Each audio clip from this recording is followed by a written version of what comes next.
Welcome, everybody. Today is a wonderful day for us because we have the opportunity to interview one of the industry's leading experts in ingredient science and in the very, very latest in cosmetic chemistry, Jacine Greenwood-Drummond. I have to remember your married name.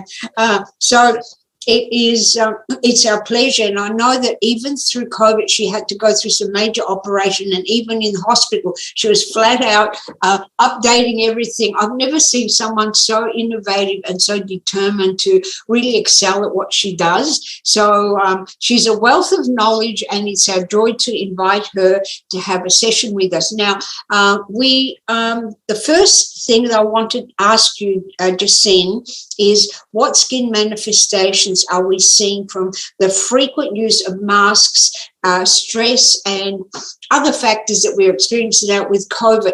I think that's a very important thing, not for everybody, but in particular with Melbourne and Sydney that are getting ready, New South Wales and Victoria, getting ready to open up.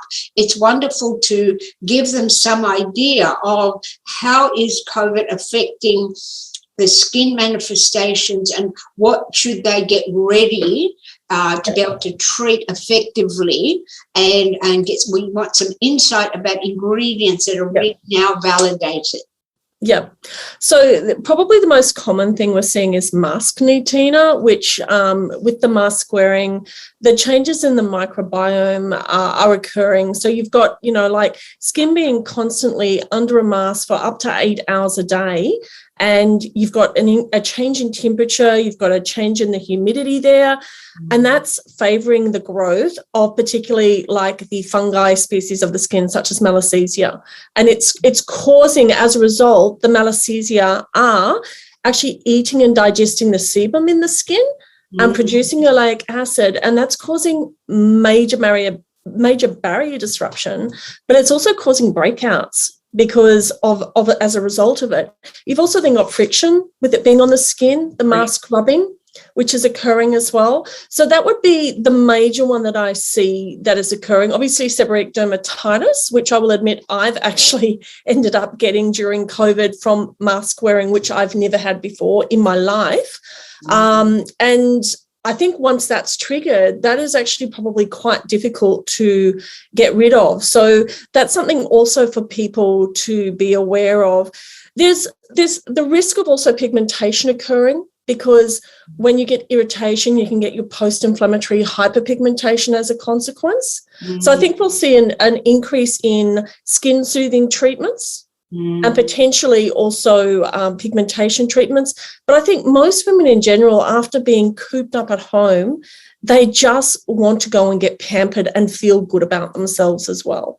So really, I think it's not just addressing the ingredient that we'll discuss that in a minute, but it's also about relaxing that person and using some of your tactile skills to help minimize the stress levels in the skin and also neck, the shoulders, and overall the tension that people have accumulated. And we have wonderful tools now to be able to do that. It's amazing, but a lot of the massage techniques and the relaxation techniques are coming back into vogue because of consumer demand. They just don't want a quick little fix, a little skin treatment. They just want to come and experience a change of atmosphere where they are the tactile element of relaxation is also incorporated. So ladies, brush up on your massage and bring it into Okay. Now, what ingredient in particular do you think people should look for in their formula that can help with the microbiome, but also help with the biofilm, improving their skin's immunity? Okay, so there's a few different ones depending on what you're looking at. If you're looking at say, for example, seborrheic dermatitis, there is one ingredient in particular called L-glycera, which is a allantoin and a glycetinic acid combined. Now, what's interesting about this is it actually does have documented journal studies with efficacy for seborrheic dermatitis. So it helps control not only the hyperproliferation, it has keratolytic abilities, but it also has anti-inflammatory abilities as well.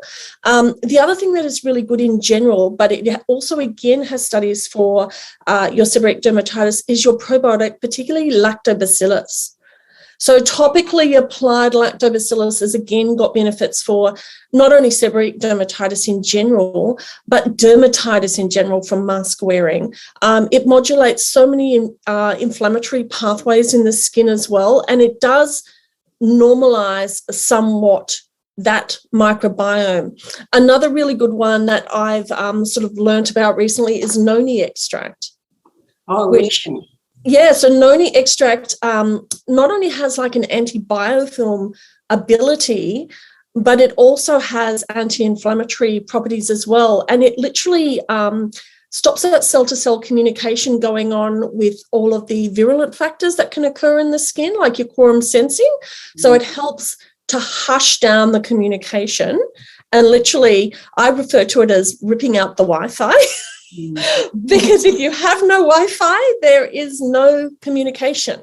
So therefore things start to settle down. But another really good one, and I know it's a very common ingredient, but I think it's one of the most under-recognized cosmetic ingredients on the market, is green tea.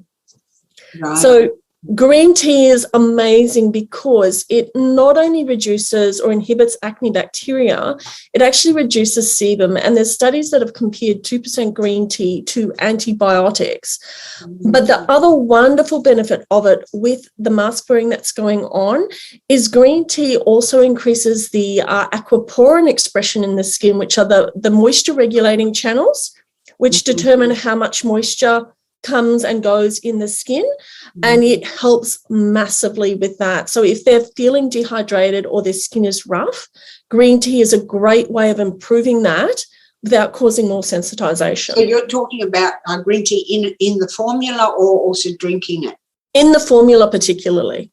So it works incredibly well topically for addressing barrier disruption within it because of the effect on the aquaporin expression. And people who tend to get atopic dermatitis anyway, green tea is phenomenal. Like I had a student once who I couldn't understand why a client's eczema had disappeared after using green tea. And I said, because it increases aquaporins, which is some of the dysfunction that's going on with eczema. And she went, oh, that makes sense. So, yeah, so those in particular I found have been quite good. The probiotics, I would believe, have been the best during the pandemic, just from the immune modulating capabilities that they do have and restoring harmony back to the skin.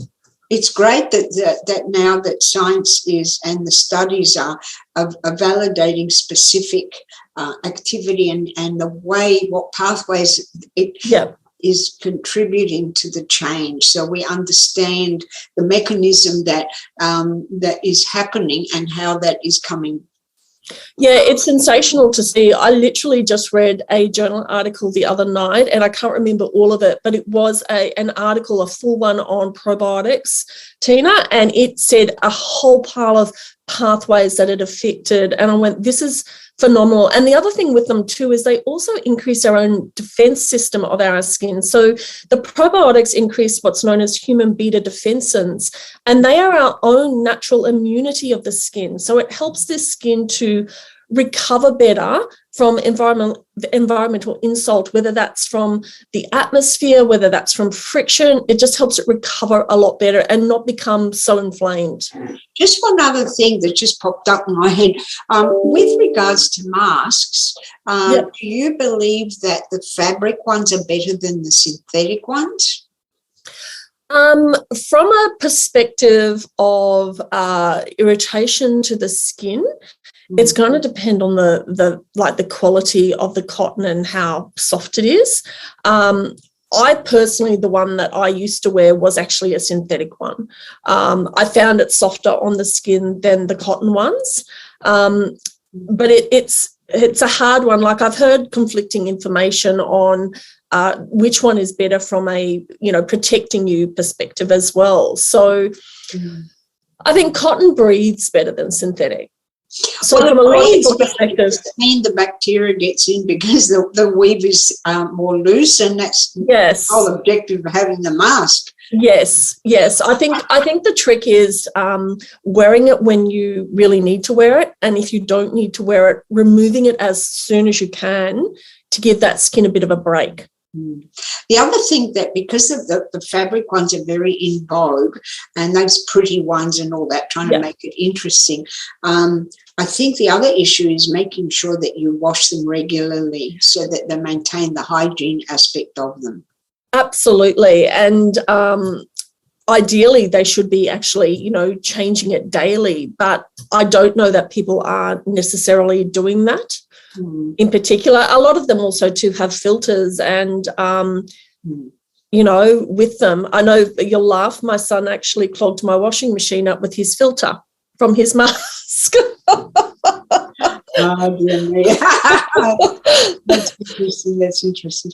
Okay, so in your opinion, if people have been in lockdown and they've come in, the first treatment that they need to look at the inflammatory condition and the sebaceous activity if it's increased, and enlarged pores or inflammation. And if that is the case, they start with a probiotic treatment where they're aiming to strengthen the biofilm and then proceed to anything else. I think also if you don't address that, you may find that the skin is going to react to anything more invasive because it's already traumatized, correct? I was going to say that even within my own staff, we've got people who have got breakouts that never, ever get breakouts. So I think we need to assume that any client that's coming into your clinic has got barrier disruption of some sort from the past 18 months because they have been mask wearing.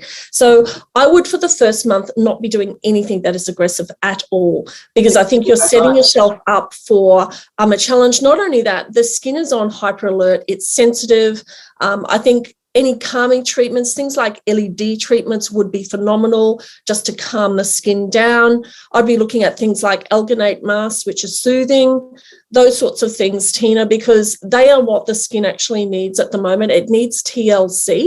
Yes. Once the skin has repaired and the mask wearing ends, then you can have a look at a few more other things with regards to it. But calming and soothing is essentially what I would be aiming for. I wouldn't be aiming for any like retinol peels or chemical peels at the moment. Yeah. Would you do like a calming, maybe a serum under a mask?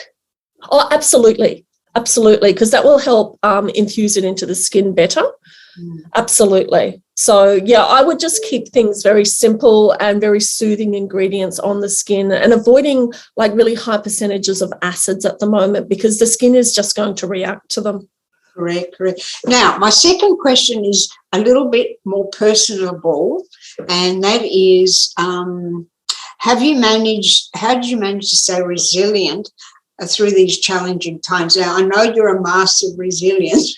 I mean, I can't believe how you were so on top of things right in the middle of a severe operation where you were going through copious amount of pain, and yet you stayed on top of it. You were clear-headed.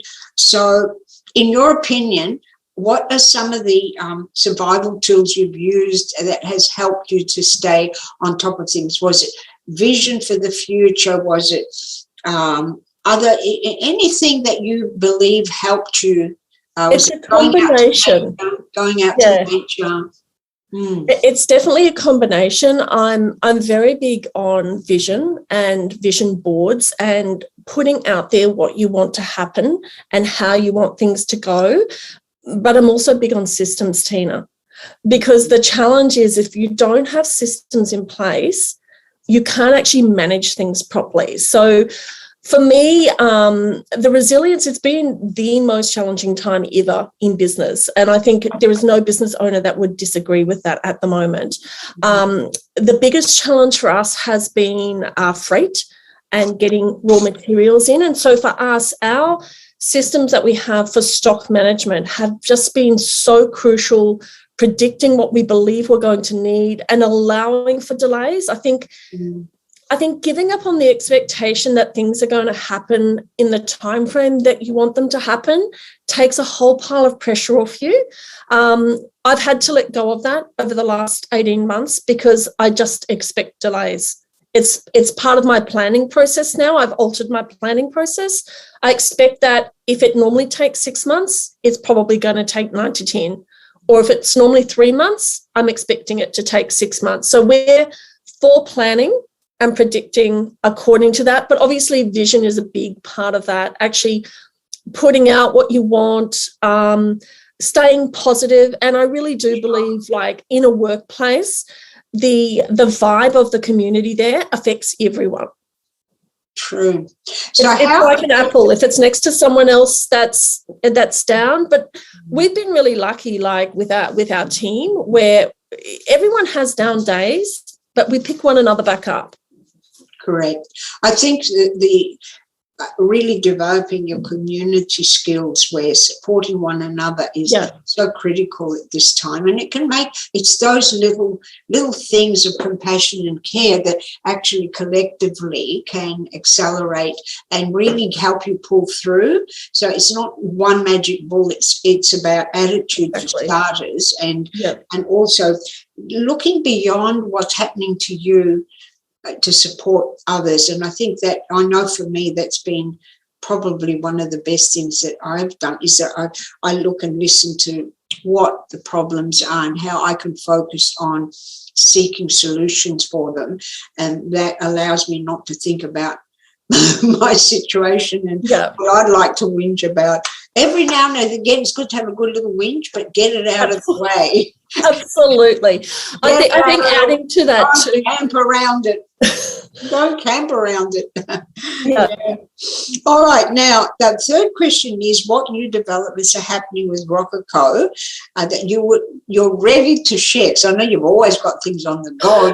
I saw some beautiful little packages or something that you developed that was on Facebook, but I still haven't got the full picture of it. So we've got a few things coming up. We've got a new polishing cleanser, which is like a daily exfoliant that has some beautiful surfactants in there that don't disrupt the skin barrier, even if you're using it daily. And on top of that, it's got a prebiotic approach with it as well. So we're really focused on that microbiome. So that should be out in about a week.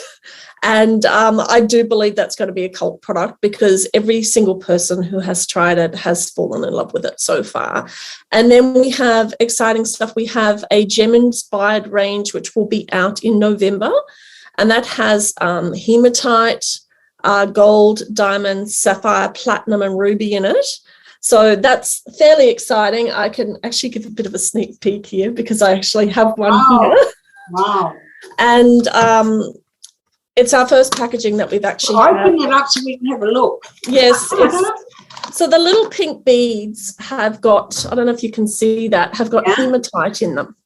Okay, yes. So hematite, as anyone who's seen stones, is black.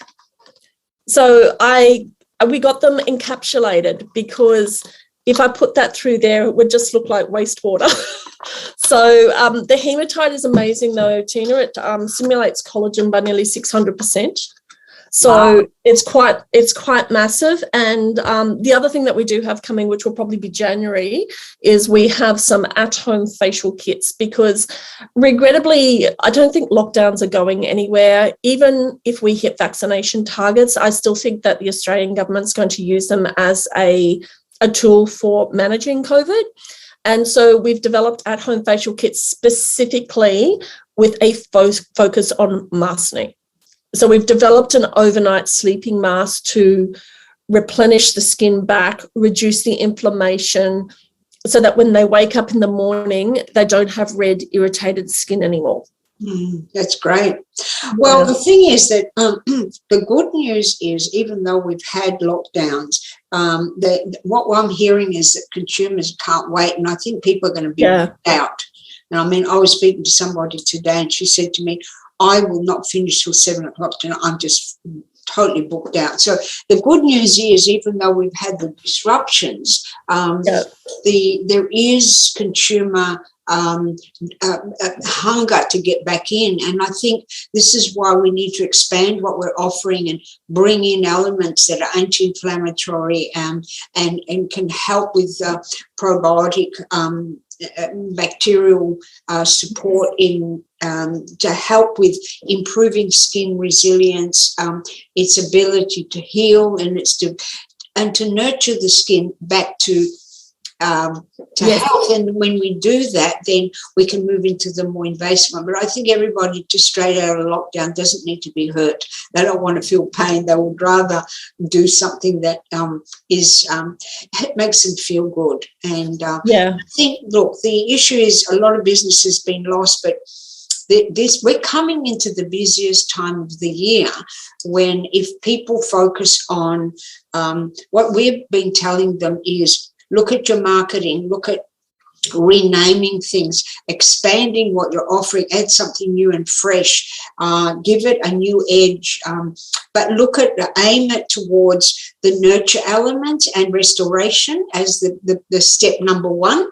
And also make your clients, retrain your staff, make them welcome everybody with a lot of warmth and a lot of excitement, as if you're catching up for a celebration, and make the opening a celebration, because the atmosphere you create can be so therapeutic, and it's welcoming, and people to feel that, you know, they've been missed, and you're looking forward to catching up with them, and making throwing something special as a gift, as a thank you, reward them for introducing a friend. So this is a time to look at celebration and innovation.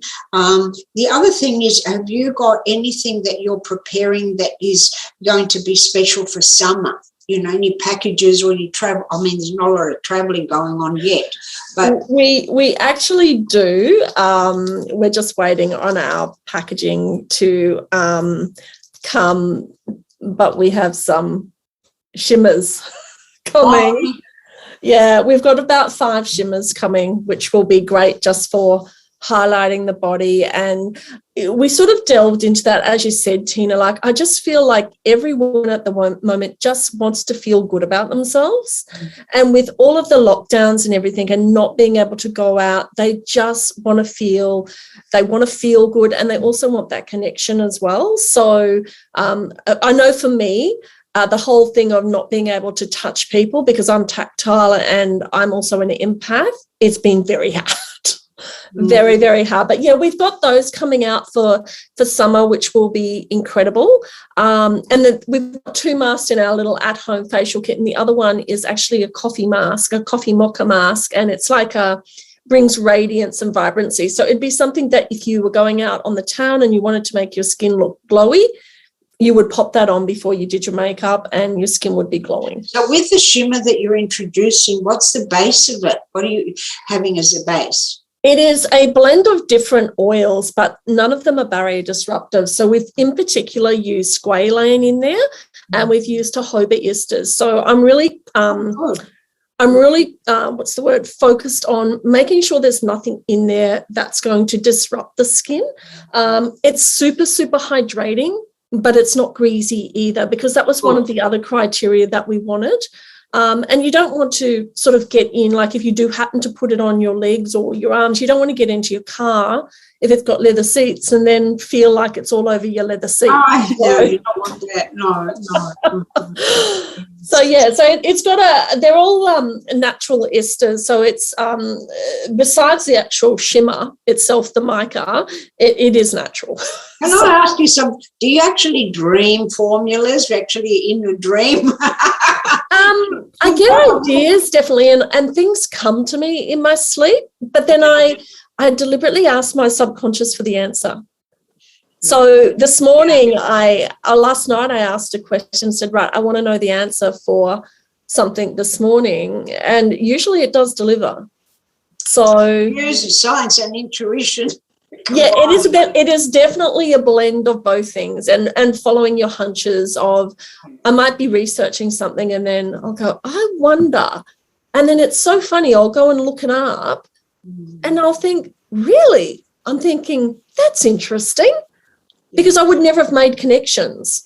But I feel like it leads you down different pathways. Yeah. Yeah, I think it's about being analytical, but at the same time, be intuitive in allowing inspiration to form, because it's not just what you put together, it's how you put it together and the story that it creates, and how then you can present it to the world. And you know, cosmetics is such a competitive market, and it's wonderful to see someone like you, because you have logic, science and creativity in a beautiful blend to what you come up with.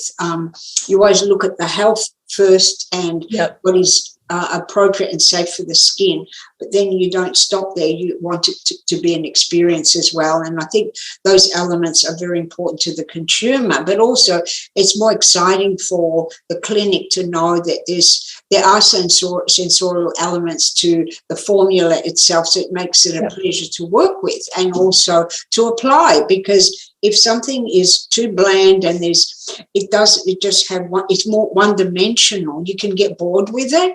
So it's wonderful. Look, honestly, these are difficult times for a lot of businesses, and people inspirational like you are such a joy to have, because you give hope and you keep thinking in terms of how we're preparing to improve this world and make it a better place, and also provide an environment for people to reignite hope and the joy of living. And that's so critical at this time. And I think, look, we've become very resilient women, I think, because we've had a choice. We can either sink or become stronger.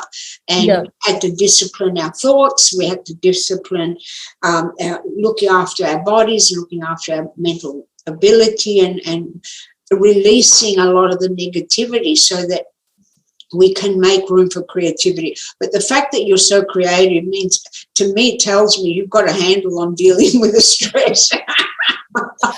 I'm pretty good at it. I don't meditate as much as I used to, but I think taking time out and de-stressing is super important, just for focus and things as well. Like for any business owner, we've got so many balls we're juggling, as well as home life, and just taking that time out for yourself is crucial. The other good thing with you is you've got pets, and pets are so unconditionally loving. Yes. Really a joy to have.